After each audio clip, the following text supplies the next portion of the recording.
এদিকে এসআইআর শুনানিতে চক্রান্তের অভিযোগে সরব হলেন খোদ বিধায়ক। বরানগর উচ্চ বিদ্যালয়ে বিএলওর সঙ্গে কথা বললেন তৃণমূল বিধায়ক। যাদের হিয়ারিংটা হচ্ছে ততটুকু হোক, বাকিটা আপনি তাহলে ওনার সাথে কথা বলে পরের দিন দেখে নিন।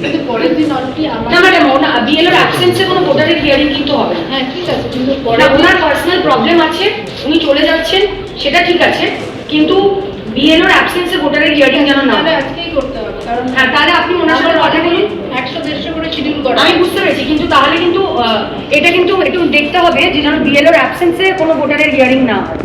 বিএলওকে থাকতে হবে, যদি বিএলও না থাকে তাহলে সেই না তখন স্টপ করা হবে হিয়ারিং, কিন্তু হ্যাঁ বিএলও থেকে থাকতে হবে, কারণ এনুমারেশন ফর্মটা উনি বলেছেন না, এই আরও কিছু করার নেই, উনি তো জাস্ট হিয়ারিংটা মানে ডকুমেন্টস চেক করবেন, বিএলও বলবে। বাকি আচ্ছা ম্যাডাম, 2:30 পর্যন্ত তো টাইম, আর যারা লাইন আছে 2:30 পর্যন্ত কিন্তু হবে না। আমার আমি যেটা বলছি না ম্যাডাম, আমার পার্সোনাল কিছু নেই এখানে, আপনি বিএলও ম্যামকেও বলছি না, ম্যামকে বললে কিছু করা যাবে না। না 2:30 পর থেকে তো আবার একটা হ্যাঁ, আড়াইটে আপনি যতজনের হবে ঠিক আছে, শেষ করে দিয়ে দাও।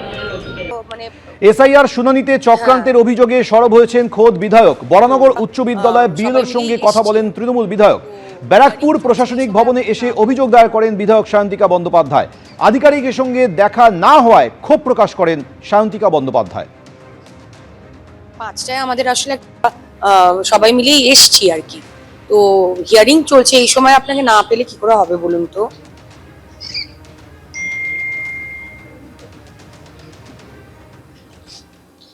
পাঁচটায় আমাদের আসলে একটা ভিসি আছে, আমরা 5টায় আসতে পারবো না, আর 5টায় তো হিয়ারিংও শেষ হয়ে যাবে স্যার। 5টায় অ্যাভেলেবল থাকবেন?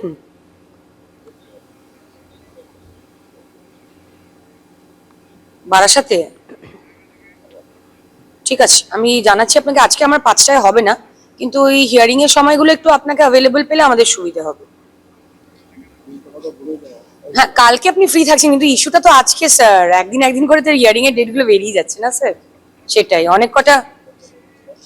হ্যাঁ অনেকগুলো হিয়ারিং এর ইস্যু। খারাপ লাগছে যদি চক্রান্তই হয়, তাহলে আমার 19,000 ভোটার যারা আনম্যাপড রয়েছে তাদের সবকটা নামটা তুলে দিক, নয় সবকটা বাদ দিয়ে দিক, মানে হ্যারেস করার কোনো মানে হয় না। অবশ্যই সবারই থাকা দরকার। বিএলওদের ইস্যু হচ্ছে, বিএলওদের কাছে কোনো নির্দিষ্ট ডাইরেকশন নেই। ইআরও সাহেবের সাথে আমার ফোনে কথা হলো, উনি বলছেন আমার কাছে ভার্বাল ডাইরেকশন আছে। এবারে 80-85 এর ওপরে যাদের বয়স, তারা কি করে হিয়ারিং এ যাবে? এবারে তাদের কি প্রসিডিওর আছে কেউ কিছু জানে না, কোথায় হচ্ছে, কবে হচ্ছে, কোন টাইমিং স্লট, সেইগুলো আমাদের কাছে কিছু নেই। তো আমরা আমাদের ভোটারদেরকে তাদের নামটা তোলানোর জন্য হিয়ারিং ক্যাম্প অবধি নিয়ে যেতে পারছি না। তো এতই যদি জোরজার করে ইলেকশন কমিশনকে করতে হয়, তাহলে নয় বলে দিক হিয়ারিং এর দরকার নেই, আমরা 19,000 নাম তাহলে বাদ দিয়ে দিক, তখন আমরাও আমাদের রাস্তাটা বুঝে নেব। এবিপি আনন্দ, এগিয়ে থাকে, এগিয়ে রাখে।